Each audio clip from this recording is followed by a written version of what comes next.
ગોંડલમાં વીજ પોલ પ્રશ્ન મુદ્દે ખેડૂતોએ નિરાશા વ્યક્ત કરી છે। કૃષિ મંત્રી જીતુ વાઘાણીના નિવેદન બાદ પણ ખેડૂતો નિરાશા છે।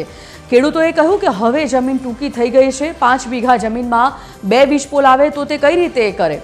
ખેતરમાં વીજ પોલ આવે તો ખેતરની કિંમત ઘટી જાય છે। વીજ પોલવાળી જમીન કોઈ ખરીદવા નથી માંગતું।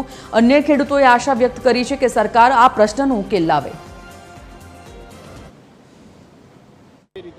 ખેડૂતોનો મુદ્દો સાચો છે। ખેડૂતોને નુકસાન પહોંચ થાય જ નહીં। ધારો કે એની રોજીરોટી ખેતી છે, હવે એમાંથી રોકાણ થઈ જાય તો એ બિચારા ક્યાંથી કામી ગયા? કારખાનામાં કોઈ અભણને રાખે નહીં, ક્યાંય નોકરી ધંધામાં હાલે નહીં। આ ખેત મજૂર સિવાય તો ક્યાંય હાલવાનું નથી, ગધા મજૂરી જ કરવાની। એટલે એનું એટલું તો ખાલી રહેવા દો, એટલું તો ખાવા દઈએ ને। એ ખોતરી નહીં છે 2 વીઘા ખાવા થાય, આ 5 વીઘામાં 2 પોલ આવે બિચારો શું કરી લઈએ? શું નુકસાન? વીજ પોલમાં તો સાહેબ એવું છે કે અત્યારે વીજળીનું તો ફૂલ જરૂર છે, વીજ પોલ નાખવા જ દેવા પડશે। પણ એની સામે જો ખેડૂતોને પૂરતું વળતર આપે તો કોઈ વાંધો નથી। નુકસાન એટલે લેનાર વ્યક્તિ જે છે ને, ઇન્ડસ્ટ્રીઝ એરિયાવાળા, એ વીજ પોલવાળી જમીન ખરીદતા નથી।